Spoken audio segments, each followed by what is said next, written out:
É uma coisa perder-se no sonho de Hollywood. É outra assistir seus heróis quase perderem a vida perseguindo algo muito mais sombrio. Os vícios secretos das estrelas clássicas não eram apenas material sensacionalista. Eles eram bombas relógio escondidas à vista de todos, destruindo ícones de dentro para fora. Então, qual é o verdadeiro custo de brilhar tanto sob os holofotes? Já se perguntou quantas lendas estiveram a um passo do desastre enquanto o mundo aplaudia? Prepare-se. A verdadeira história não é o que você pensa. Judy Garland. Esqueça os arco-íris e os sapatos de rubi.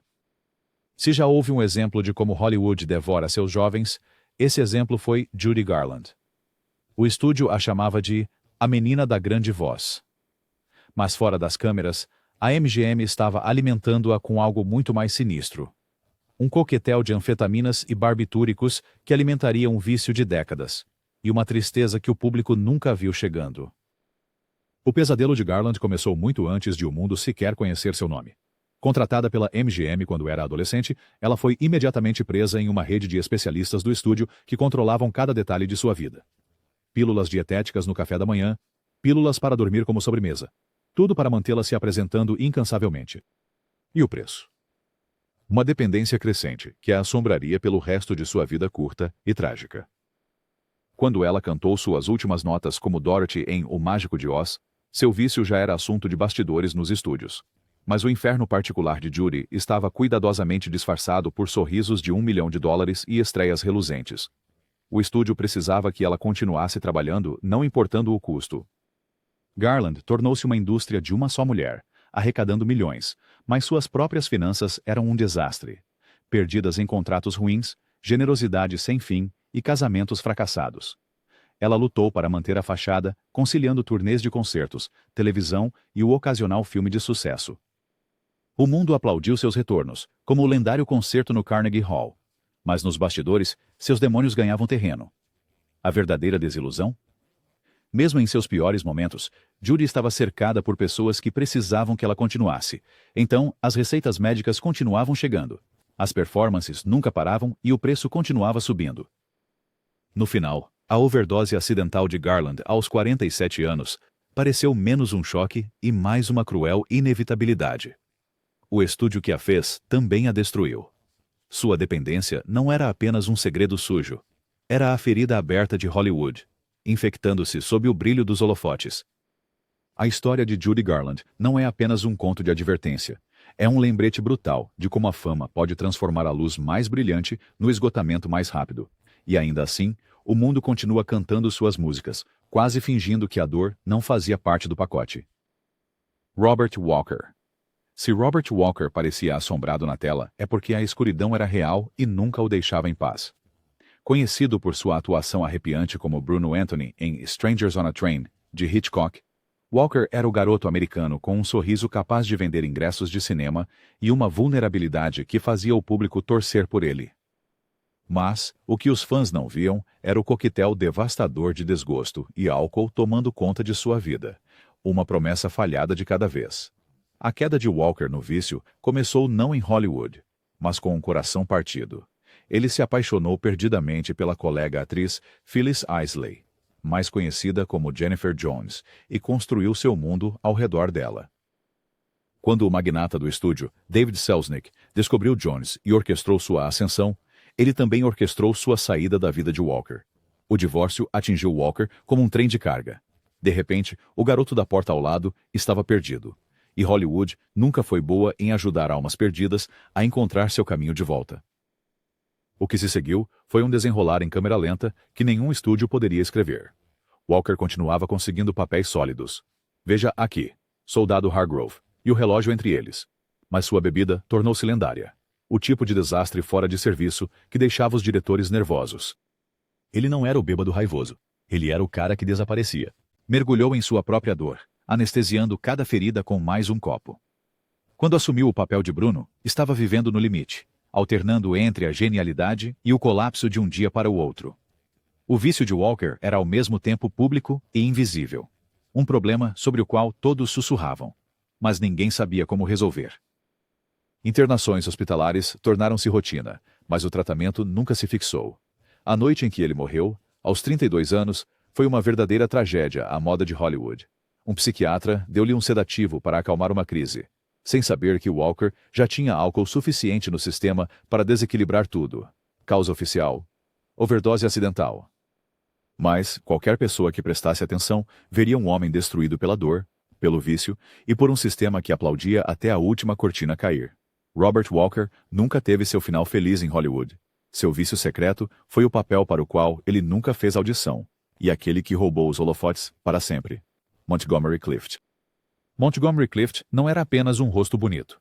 Ele foi o gênio atormentado original, o ídolo introspectivo que reescreveu as regras da atuação cinematográfica. Mas a mesma sensibilidade que o tornava magnético diante das câmeras transformou sua vida privada em uma tempestade de analgésicos, álcool e autodestruição implacável. Se as atuações de Clift pareciam cruéis e reais, é porque ele estava constantemente em guerra com o mundo e consigo mesmo. Os problemas de Clift não começaram em Hollywood, mas as pressões da cidade jogaram gasolina no seu fogo pessoal. Desde cedo, ele recusou-se a seguir as velhas regras dos estúdios. Não estava interessado na rotina do galã cuidadosamente planejada. Ele mergulhou fundo, tornou tudo pessoal e deixou suas feridas à mostra. Essa autenticidade trouxe-lhe fama instantânea. Red River, A Place in the Sun, From Here to Eternity. Mas o preço foi crônico. Ansiedade corrosiva que ele nunca conseguia abalar. Então veio o acidente. Em 1956, após sair de um jantar na casa de Elizabeth Taylor, Clift bateu seu carro em um poste de telefone logo na rua de cima. A própria Taylor teria retirado seus dentes quebrados de sua garganta no local. Os estúdios consertaram o rosto dele, mas não conseguiram consertar a alma. Após o acidente, a dor era implacável, física e emocionalmente. Os roteiros continuavam chegando, mas Clift não era o mesmo, nem o seu vício. Os analgésicos que aliviavam sua agonia também roubavam seu brilho, e a bebida fazia o resto do mundo se desvanecer em estática. O que é incrível é quanto tempo Clift conseguiu trabalhar, cambaleando por performances que ainda deslumbravam o público, mesmo quando sua saúde se deteriorava. Ele ficou infame por desaparecer, arrastar as palavras ou simplesmente se perder em si mesmo entre as tomadas. O mundo chamou de o suicídio mais longo na história de Hollywood. Uma tragédia que se desenrolou em câmera lenta, enquanto a indústria olhava para o lado. Montgomery Clift morreu aos 45 anos, de um ataque cardíaco provocado por anos de abuso, analgésicos e garrafas de vodka intermináveis. Ele deixou para trás um modelo para o artista atormentado moderno, um legado de brilhantismo e miséria. Se Hollywood vendia sonhos quebrados, Clift foi tanto seu melhor cliente quanto seu aviso mais assombroso. Barbara Payton. Barbara Payton foi o conto de advertência definitivo de Hollywood. Um símbolo sexual cuja beleza podia parar o trânsito, mas cujos segredos eram mais sombrios do que qualquer filme no ar. Ela surgiu na cena com uma ferocidade que fez os chefes de estúdio desmaiarem e os colunistas de fofocas salivarem. Mas enquanto sua carreira parecia disparar para o sucesso, Payton já estava em rota de colisão com o desastre, graças a vícios que corroíam sua vida como ácido. O que começou como festas intensas logo se transformou em uma dependência completa de álcool e drogas. A vida noturna de Hollywood era implacável, e Barbara mergulhou de cabeça, adorando cada minuto selvagem e sem filtro. Mas o verdadeiro veneno era sua incapacidade de estabelecer limites, tanto românticos quanto químicos. Envolvida em um escandaloso triângulo amoroso com Franchot Tone e Tom Neal, o drama fora das telas de Payton tornou-se tão famoso quanto qualquer papel que ela desempenhou. Quando Neal quase matou Tone de tanto espancá-lo por causa dela, os estúdios se afastaram. A mensagem era clara. Ela era agora a protagonista mais radioativa de Hollywood. À medida que as ofertas secaram, os vícios de Barbara preencheram o vazio. Ela passou do gin para as pílulas e para qualquer coisa que pudesse entorpecer a dor. Ela ia de um hotel decadente para o outro, seu rosto outrora glamouroso tornando-se irreconhecível à luz dura do dia. Executivos de estúdio, que um dia lhe prometeram o mundo, agora atravessavam a rua para evitá-la. No meio da década de 1950, Payton estava aceitando qualquer trabalho que pudesse, estrelando em filmes B e até se envolvendo com prostituição apenas para pagar por sua próxima dose. Não era apenas sua carreira que desmoronava. Amigos a abandonaram. A família assistia horrorizada, e a própria Payton parecia resignada ao pesadelo. Seu ato final? Um livro de memórias brutalmente honesto. Eu não tenho vergonha. no qual ela narrou sua ascensão e queda com uma mistura de franqueza e sofrimento que só fez sua história doer mais. Barbara Payton morreu aos 39 anos, seu corpo destruído por anos de abuso. Hollywood adora um retorno triunfante, mas no caso de Barbara, suas dependências secretas escreveram um final que ninguém poderia reescrever. Em uma cidade construída sobre ilusões, ela se tornou um fantasma, a sirene glamurosa que se perdeu na escuridão. Frank Sinatra. Frank Sinatra, o próprio All Blue Eyes, não era apenas um cantor. Ele era a própria definição de confiança. Mas, enquanto sua persona pública era toda smokings elegantes e charme da Rat Pack, sua vida privada era um ato de equilíbrio em cima de um copo sem fundo. O vício de Sinatra não era um segredo guardado em becos. Era servido puro e farto em todos os clubes, de Las Vegas a Nova York. E durante anos, quase lhe custou tudo o que havia construído. O mundo via Sinatra como intocável, um cantor com conexões, uma estrela de cinema com laços com a máfia, um cara cujos amigos eram tão famosos quanto seus inimigos eram perigosos. Mas o verdadeiro inimigo de Frank era o álcool, e ele nunca viu isso chegando. Era seu conforto durante o desgosto, seu combustível para festas até tarde da noite, e seu escudo contra as pressões da fama implacável. Quanto mais ele bebia, mais errático ele se tornava. Amigos sussurravam, rivais comemoravam, e jornalistas aprenderam a se esquivar quando o temperamento de Frank se exaltava. A bebida alimentava acessos de fúria lendários. Houve brigas em boates, discussões públicas com repórteres e disputas infames que mantinham os tabloides em atividade. Até sua vida amorosa tinha uma trilha sonora regada a álcool. Seu tempestuoso casamento com Ava Gardner foi um estudo de caso de paixão e destruição, com o álcool frequentemente sendo a terceira parte no relacionamento. Após a separação, a bebida de Sinatra atingiu novos patamares inferiores, arrastando sua carreira para baixo.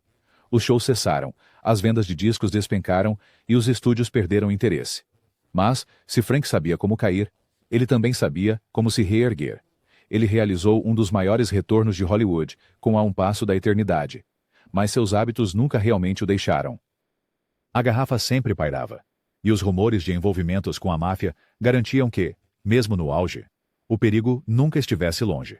O vício de Frank Sinatra pode não tê-lo matado imediatamente. Mas isso colocou tudo o que ele valorizava em risco. Reputação, carreira, até amizades com presidentes. No final, ele se afastou como uma lenda, mas somente após dançar perigosamente perto do precipício por décadas. O presidente do conselho nunca deixava você vê-lo suar. Mas não se engane, ele sabia exatamente o quão próxima a queda poderia estar. Veronica Lake. Quando Veronica Lake passou seu icônico cabelo picabu sobre um olho, ela se tornou uma sensação instantânea. A deusa fria e distante do film noir. Mas sob as ondas brilhantes e o olhar azul gélido, Lake estava travando uma batalha que ninguém queria ver. Seu segredo?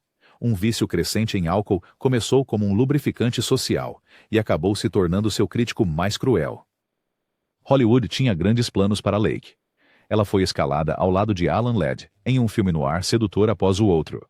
Seu penteado característico inspirou milhões de imitadores. Mas com a fama veio a pressão. E Verônica nunca foi feita para o modelo de fábrica de Hollywood. Os diretores a achavam imprevisível. Os colegas de elenco reclamavam de sua falta de pontualidade. E os executivos do estúdio alternavam entre bajulá-la e derrubá-la pelas costas. À medida que a pressão aumentava, a bebida de Lake deixou de ser um truque de festa e se tornou mais uma ferramenta de sobrevivência. Por meados da década de 1940, a dependência de Verônica era impossível de esconder. Ela perdia os horários de chamada, tropeçava nas falas e brigava com quase todos no set. A Paramount, o próprio estúdio que a criou, finalmente desistiu e rescindiu seu contrato. A queda foi rápida e implacável. 1 minuto. Lake era a sensação de Hollywood. No seguinte, ela estava trabalhando em shows de palco e pegando qualquer resto de filme que conseguia encontrar. A vida pessoal de Lake não se saiu melhor. Ela passava por casamentos e queimava sua fortuna a uma velocidade chocante. Suas finanças estavam em ruínas, sua carreira estava morta, e a mulher que uma vez foi votada como a mais fotogênica agora estava servindo em um bar de um hotel barato em Manhattan apenas para sobreviver. Foi uma humilhação que Hollywood mal notou. Para eles, ela se tornara o problema de ontem. Os anos finais de Veronica Lake foram uma lição de como a cidade esquece rapidamente seus ícones. Ela tentou um retorno, mas o vício é um editor implacável. cortou suas cenas antes mesmo de ela conseguir fazer um teste. Quando ela morreu em 1973, estava quase irreconhecível. Uma figura fantasmagórica em sua própria lenda. A história de Lake não é apenas uma tragédia de Hollywood. É um modelo de como a indústria glamouriza a destruição e depois muda de canal quando as consequências se tornam reais. Debaixo daquela onda misteriosa, estava uma mulher que não podia se esconder de si mesma, por mais que tentasse. Mickey Rooney. Se houve alguma estrela que parecia impossível de quebrar, era Mickey Rooney. Ele era o menino de ouro de Hollywood. O garoto esperto com um sorriso largo que estrelou mais filmes do que a maioria dos atores poderia sonhar. Mas por trás de todo aquele charme, Mickey vivia no fio da navalha, viciado não em uma substância, mas na emoção da aposta. E isso quase o deixou sem nada. A trajetória de Rooney como o adolescente favorito da América o tornou mais rico do que a maioria dos magnatas do cinema. Ele ganhou milhões, depois viu o dinheiro desaparecer na pista de corridas, na mesa de pôquer ou em qualquer aposta arriscada em que se convenciasse de que teria sorte. Os estúdios o pagavam generosamente, mas para Mickey, a verdadeira emoção estava sempre em algum lugar distante, geralmente na próxima aposta. Seu vício em jogos de azar não vinha com cenas dramáticas de colapsos alcoólicos ou intoxicação pública. Em vez disso, ocorria em extratos bancários, promissórias e telefonemas frenéticos para amigos e família. Mickey torrava uma fortuna em uma noite e acordava no dia seguinte, pronto para fazer tudo de novo. Quando sua carreira no cinema perdeu força, ele tentou de tudo: TV, teatro, até mesmo teatro com jantar, para manter o dinheiro entrando. Mas o dinheiro nunca ficava. Não ajudou que sua vida pessoal fosse tão imprudente quanto suas apostas. 8 casamentos, cada um mais bagunçado que o anterior, com batalhas judiciais e divórcios caros, drenando o pouco que conseguiu economizar. Para piorar as coisas, nos últimos anos, os mais próximos a ele, sua própria família, supostamente o manipularam, roubaram e o deixaram quase sem dinheiro. Em uma cena angustiante no final da vida, Rooney testemunhou perante o Congresso sobre ter sido financeiramente explorado. Seu estilo de vida antes luxuoso foi reduzido a contar cada centavo. Quando Rooney morreu, o homem que já fora a maior atração das bilheterias mundiais tinha um patrimônio avaliado em menos que o preço de um conversível clássico. Seu vício não estava escondido em uma garrafa. Estava escrito em tinta vermelha e promessas quebradas.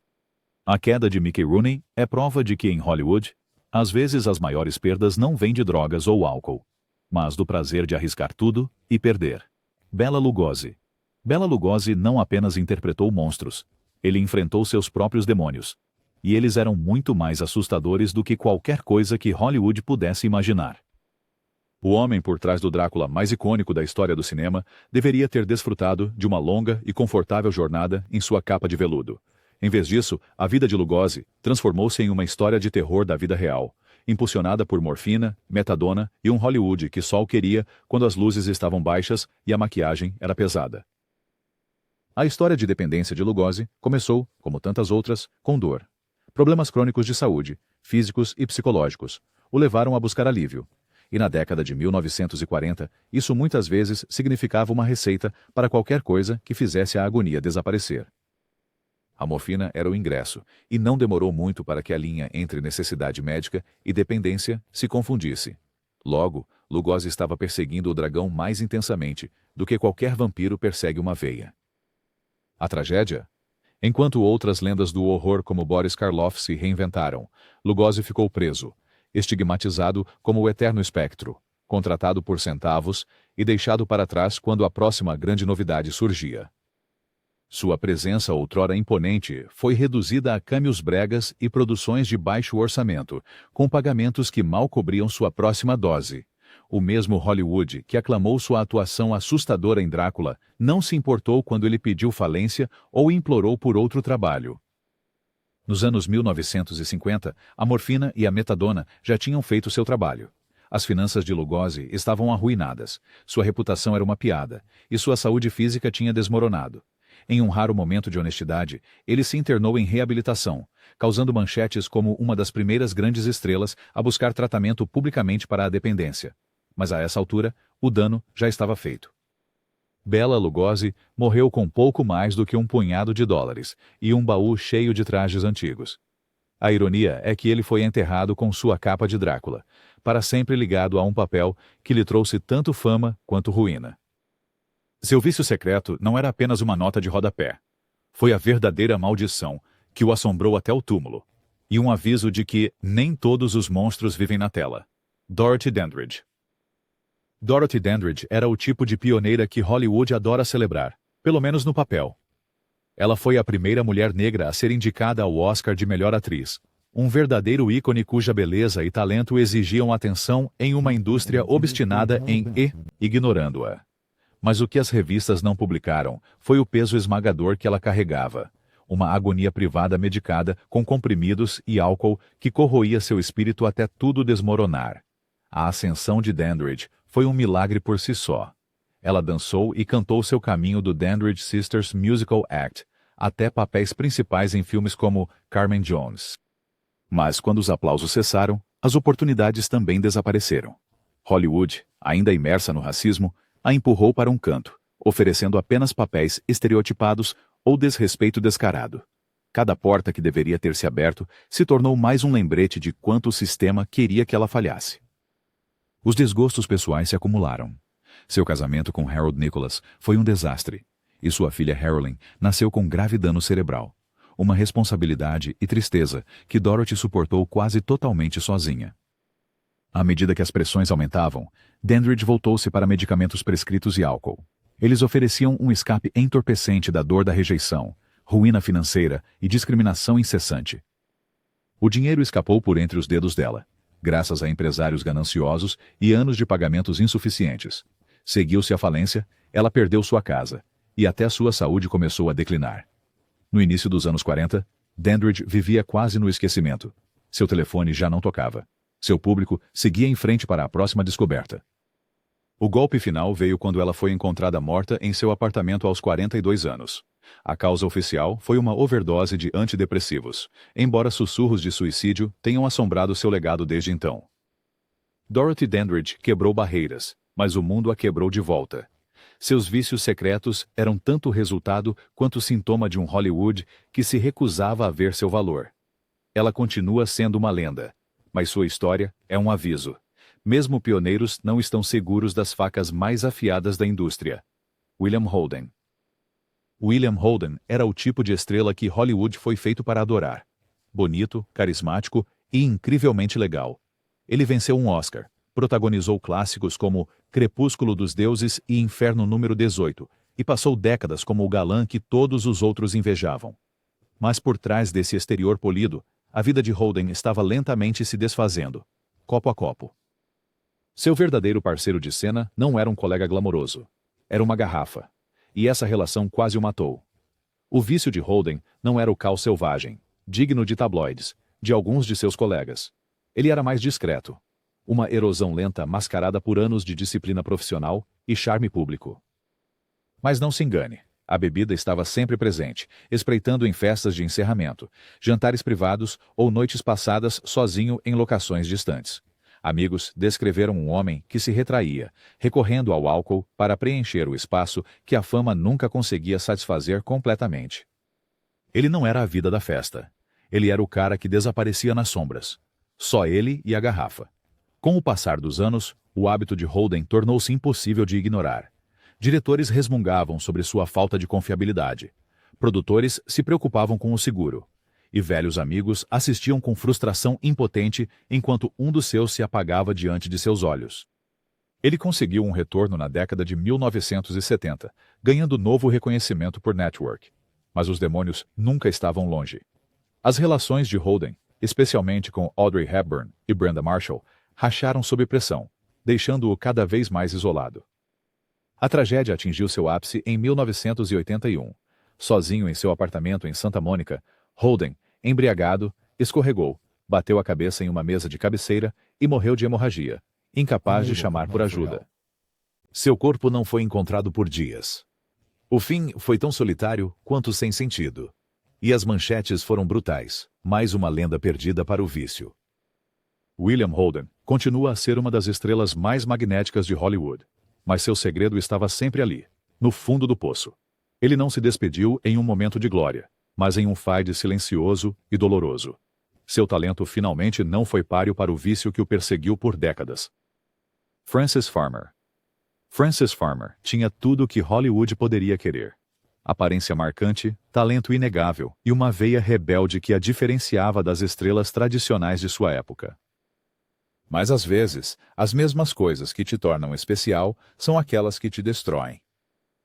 Para Farmer, sua feroz independência, aliada a uma crescente dependência do álcool e de medicamentos psiquiátricos, transformou sua vida em uma das tragédias mais infames de Hollywood.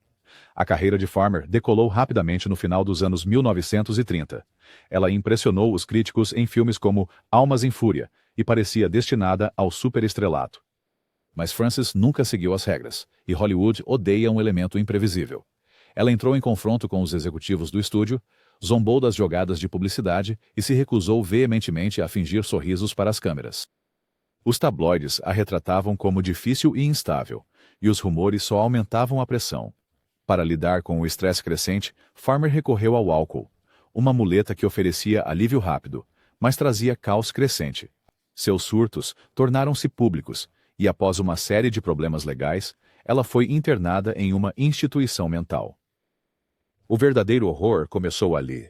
Décadas de rumores de abuso, terapia de eletrochoque e sedativos intermináveis. Alguns dizem que ela até passou por uma lobotomia, embora essa afirmação permaneça envolta em lenda e especulação. Quando Farmer foi finalmente liberada, ela tentou reconquistar seu espaço, participando de pequenos papéis na televisão, apresentando um programa de entrevistas local e escrevendo sobre suas experiências. Mas a memória de Hollywood é curta, e o mundo já havia seguido em frente. Os anos de institucionalização e abuso de substâncias a deixaram abatida e frágil. O álcool permaneceu um companheiro constante, e o retorno que ela tanto desejava sempre permaneceu fora de alcance. Frances Farmer morreu aos 56 anos. Seu legado, um doloroso e.c. O sistema de estúdios que a construiu foi o mesmo que destruiu seu espírito, e seu vício foi tanto sintoma quanto sentença. Em uma indústria obcecada por reinvenção, a história de Farmer destaca-se como um lembrete brutal. Às vezes, não importa quão talentoso você seja, a casa sempre vence. Rita Hayworth. Rita Hayworth era a própria imagem do glamour da velha Hollywood. Uma deusa em vestidos brilhantes, iluminando as telas em filmes como Gilda e Covergirl. Ela era a mulher que todos os homens desejavam e todas as mulheres queriam ser. Mas por trás do sorriso deslumbrante e dos números de dança eletrizantes, Rita estava silenciosamente perdendo uma guerra consigo mesma. Um drink de cada vez.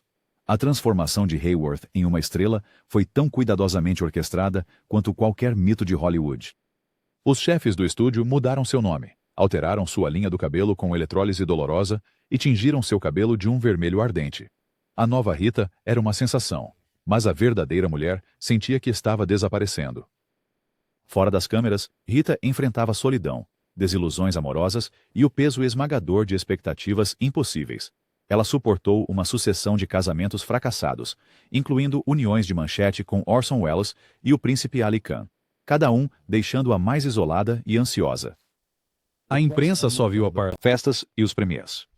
O que eles não perceberam foi a garrafa que ela pegou quando os convidados foram embora. O álcool se tornou o escudo de Rita contra a decepção e a traição. Ele amortecia a dor, mas também apagava o seu brilho. Com o passar dos anos, seu consumo piorou.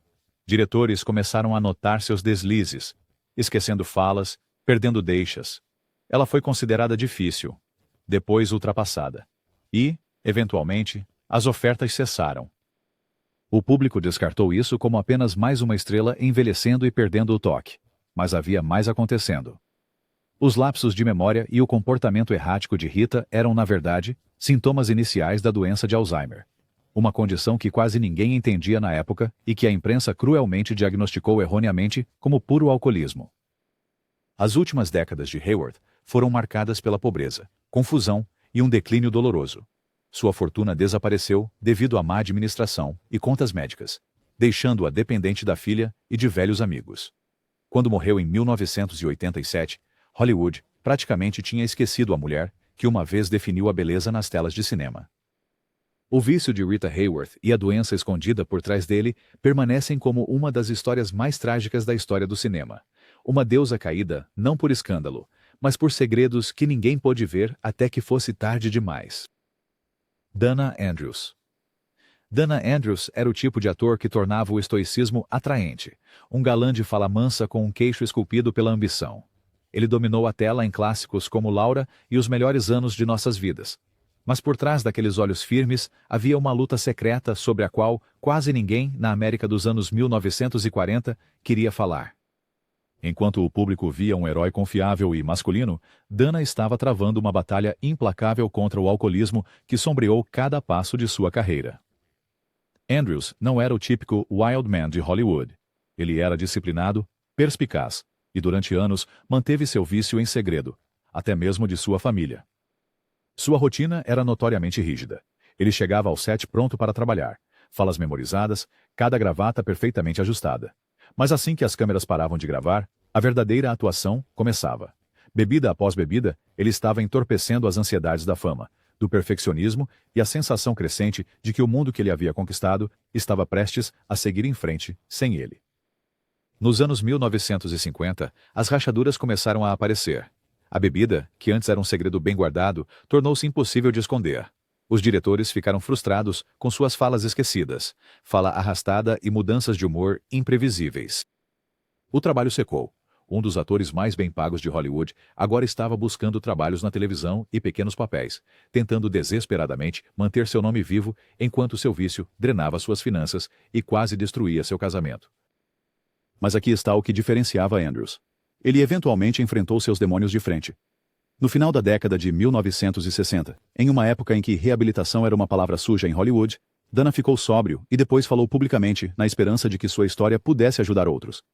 Era tarde demais para um retorno completo, mas era o tipo de honestidade da qual a maioria das estrelas fugia.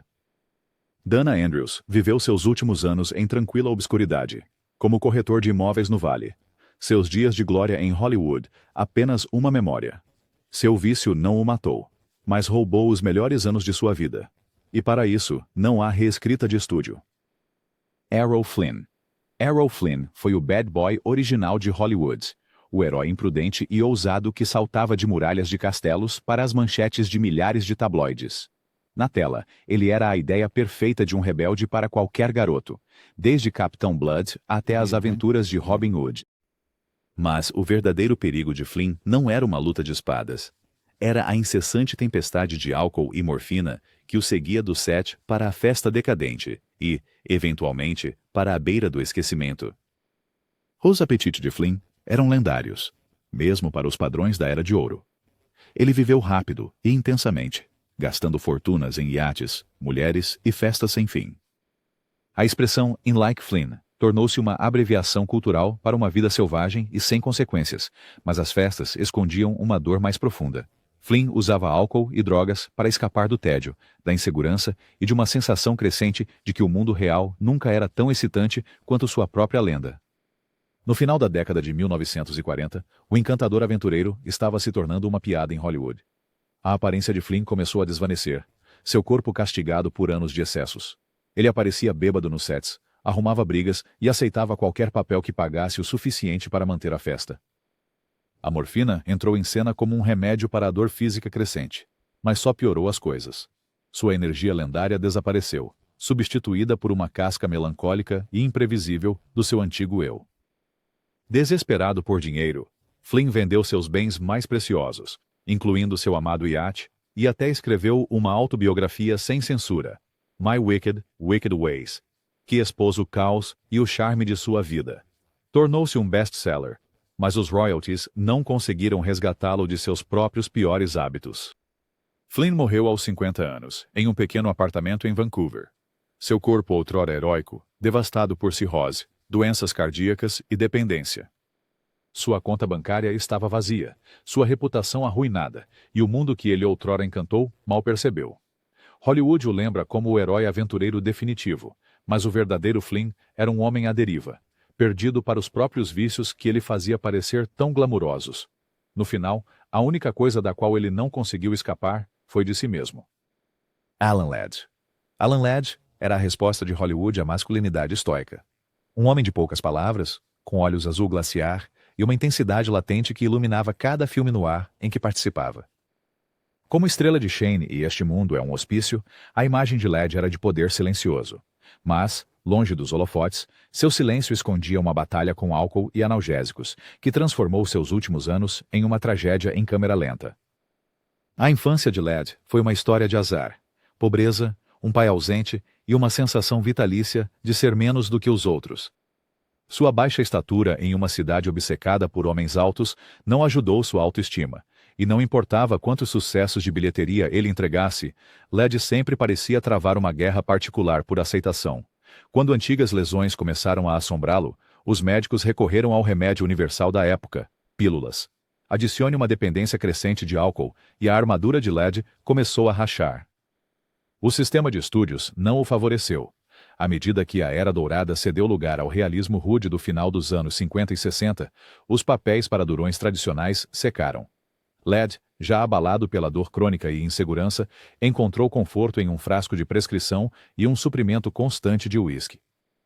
Amigos assistiam em frustração impotente enquanto ele passava por períodos de reabilitação, recuperações breves e inevitáveis recaídas. No início da década de 1960, o declínio de LED era impossível de esconder. Ele estava faltando ao trabalho, falando de forma arrastada e afundando em depressão. O outrora inabalável cowboy de Shane agora era assombrado pelos fantasmas do que poderia ter sido. Em 1964, Alan LED foi encontrado inconsciente em casa. Uma mistura fatal de álcool e sedativos finalmente pôs fim à luta. Ele morreu aos 50 anos, grande parte de sua fortuna desaparecida, seu estrelato eclipsado por sua dor privada. O vício de Alan LED era o tipo de segredo que Hollywood nunca quis ver em destaque. Uma luta silenciosa que terminou, como tantas outras, a portas fechadas, com apenas um sussurro da lenda que ele um dia foi. Então, o que você acha? Algum desses segredos foi mais chocante do que os escândalos estampados nas manchetes? Em Hollywood, os vícios mais perigosos são os que permanecem fora de cena, corroendo as lendas que pensávamos que nunca poderiam cair. Qual história mais te marcou? Deixe seus pensamentos nos comentários abaixo, e se você quer mais histórias escondidas de Hollywood, clique em curtir e inscreva-se. Afinal, por trás de cada ícone, sempre há outro segredo esperando para ser contado.